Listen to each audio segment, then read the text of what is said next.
Всем привет! Даша в эфире, и сегодня я покажу, как я расписала фигуры советских бойцов на отдыхе во главе с дамой-пехотинцем. Поехали! Фигуры у меня уже собраны, их сборка не должна вызывать сложности, отдельно были только руки и головы.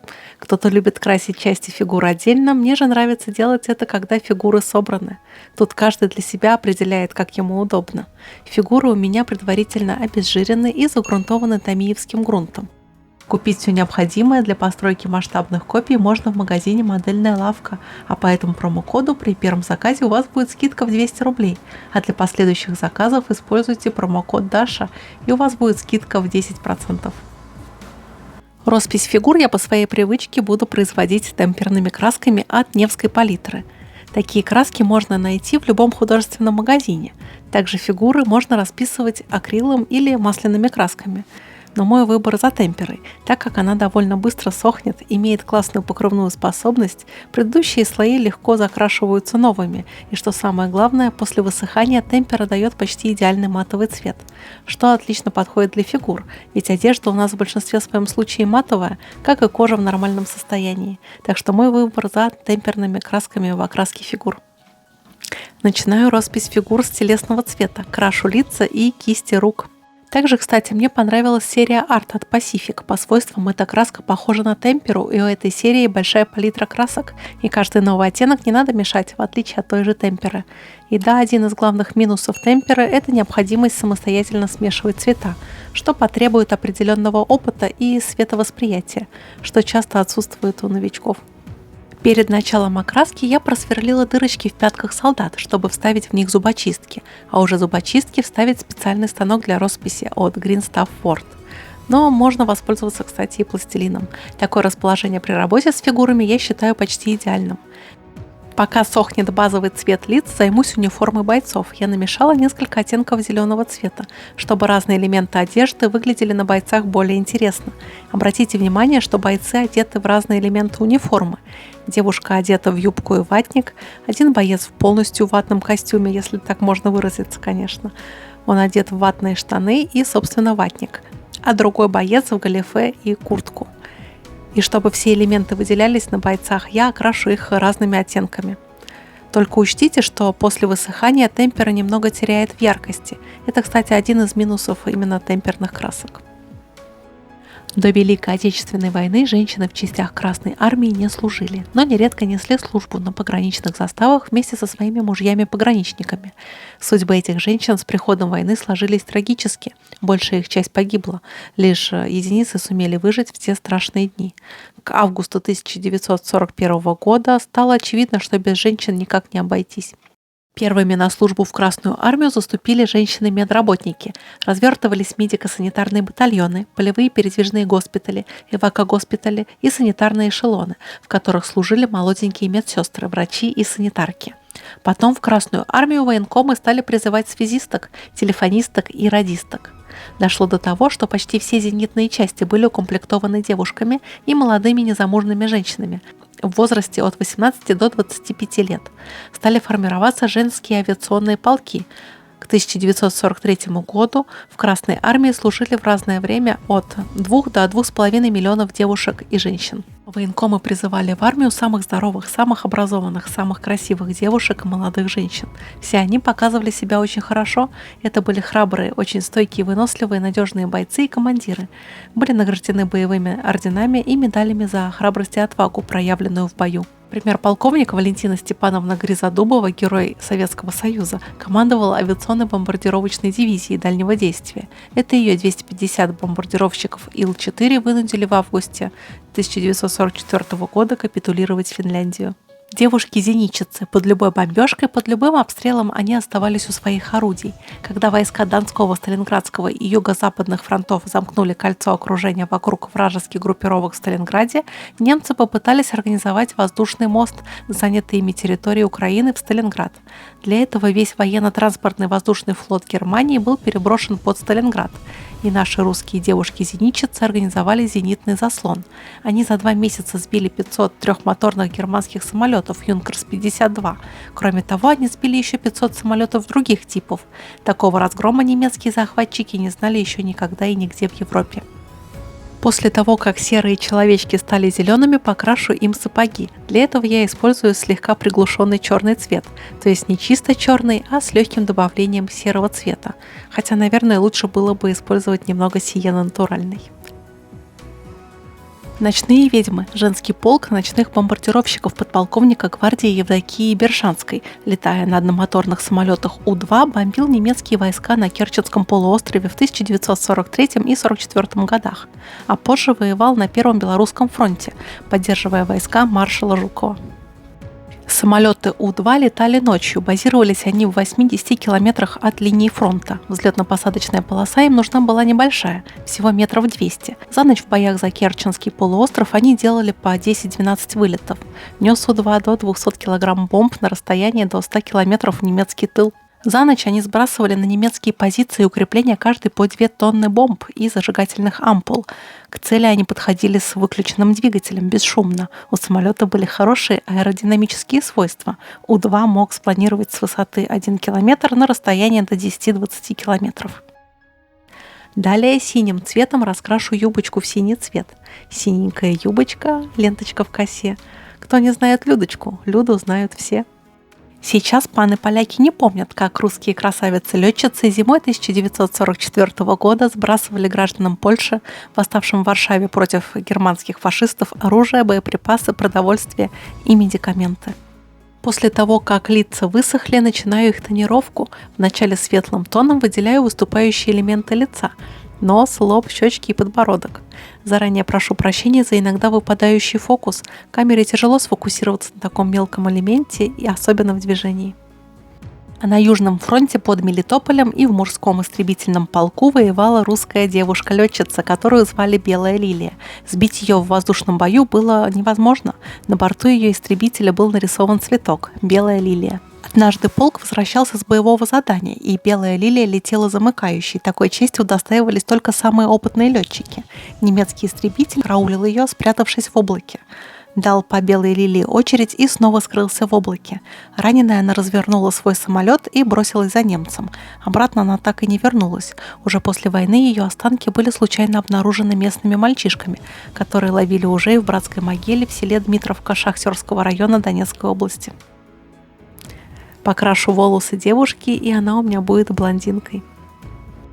В Приморской армии воевала одна среди мужчин-моряков девушка-снайпер Людмила Павличенко. К июлю 1942 года на счету Людмилы было уже 309 уничтоженных германских солдат и офицеров. В том же 1942 году ее направили с делегацией в Канаду и Соединенные Штаты. В ходе поездки она была на приеме у президента Соединенных Штатов Франклина Рузвельта. Теперь самое хардкорное при росписи лица – это рисование глаз. Вначале я прорисовываю белки сильно приглушенным белым цветом. Тут еще нужно быть аккуратным и стараться не выходить за линии разреза глаз. Потом ставлю точки зрачков. Глаза – это очень важная часть при росписи фигуры. Ведь смотря на фигуру, мы в первую очередь обращаем внимание на глаза, так же, как и когда мы смотрим в лицо человеку. И поэтому очень важно при росписи фигуры окрасить глаза максимально правдоподобно. Тут я темно-зеленым цветом прорисую углубление на ватнике, чтобы его составляющие выглядели более объемно. Далее я прорисовываю шапку светло-серым цветом. Танкиста очень тяжелая работа. Грузить снаряды, собирать и ремонтировать разбитые гусеницы, работать лопатой, ломом, кувалдой, таскать бревна и чаще всего под вражеским огнем. В 220-й танковой бригаде Т-34 на Ленинградском фронте механиком-водителем служила техник-лейтенант Валя Крикалева. В бою немецкая противотанковая пушка разбила гусеницу ее танка. Валя выскочила из танка и стала чинить гусеницу. Немецкий пулеметчик прострочил ее наискосок по груди. Товарищи не успели прикрыть ее. Так ушла в вечность замечательная девушка-танкист. На Западном фронте в 1941 году сражался на Т-34 командир роты танкиста капитан Октябрьский. Погиб смертью храбрых в августе 1941 года. Оставшаяся в тылу молодая жена Мария Октябрьская решила отомстить немцам за гибель своего мужа. Она продала свой дом, все имущество и обратилась с письмом к верховному главнокомандующему Иосифу Сталину с просьбой позволить ей на вырученные средства купить танк Т-34. Прорисовываю красную звезду слегка приглушенным красным цветом. Рисую коричневым цветом ремни. И последний штрих при работе над этой мадам голубым цветом методом сухой кисти выделяю рельеф на юбке. Сталин приказал принять Марию Октябрьскую в Ульяновское танковое училище, обучить ее и дать ей танк Т-34. После окончания училища Марии было присвоено воинское звание техник-лейтенант, механик-водитель. Ее поставили на тот же участок Калининского фронта, где воевал и ее муж. 17 января 1944 года в районе станции Крынки Витебской области снарядом у танка Т-34 «Боевая подруга» был разбит левый ленивец. Механика Октябрьская попыталась под огнем противника устранить повреждения, но осколок разорвавшейся поблизости мины тяжело ранил ее. В полевом госпитале ей сделали операцию, но ранение оказалось слишком тяжелым, и она скончалась в марте 1944 года. Я покажу работу над оставшимися бойцами. Принцип их росписи остается примерно таким же, как и при росписи дамы. Работа с тенями и высветлениями. Окраска глаз по тому же принципу. А пока я буду заниматься этими солдатами, я вам продолжу рассказывать об известных женщинах на фронте. Катя Петлюк – одна из 19 женщин, чьи нежные руки водили танки на врага. Катя была командиром легкого танка Т-60 на юго-западном фронте западнее Сталинграда. Кате Петлюк достался легкий танк Т-60. Для удобства в бою каждая машина имела свое имя. Имена танков все были внушительные – Орел, Сокол, Грозный, Слава. А на башне танка, который получила Катя, было выведено необычное – малютка. Танкисты посмеивались, вот уж в точку попали, малютка в малютке. Танк был ее связным. Она шла позади Т-34, и если какой-нибудь из них был подбит, то она подходила на своем Т-60 к побитому танку и помогала танкистам. Доставляла запчасти, была связной. Дело в том, что не все Т-34 были оснащены радиостанциями. Лишь спустя много лет после войны старший сержант Катя Петлюк узнала историю рождения своего танка. Оказывается, он был построен на деньги омских детей-дошкольников, которые желали помочь Красной армии и отдали на строительство боевой машины все накопленные на игрушки и куклы средства. В письме к верховному главнокомандующему они просили назвать танк «Малютка». Дошкольники Омска собрали 160 886 рублей.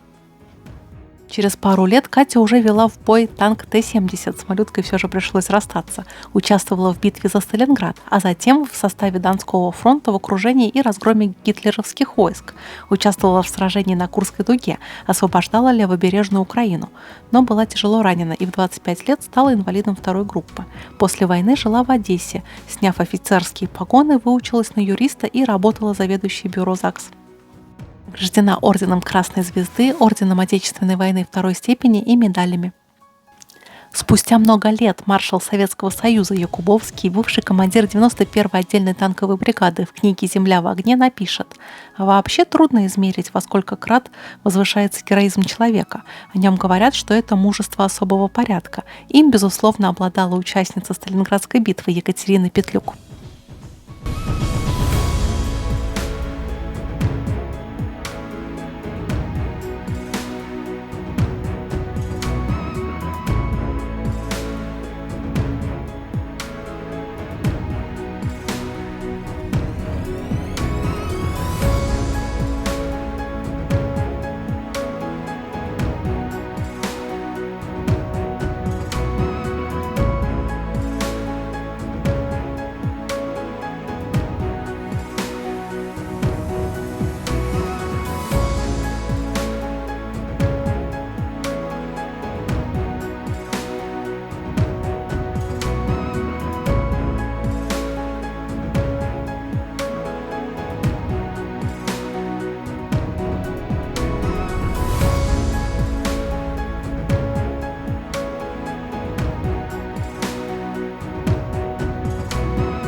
Вот такие у меня получились веселые красноармейцы. Надеюсь, работа над ними вам понравилась. Если да, то напишите об этом в комментариях и ставьте лайки. Так вы помогаете другим зрителям увидеть это видео. Увидимся на следующей неделе, а я пока пойду красить какую-нибудь модель. Пока-пока!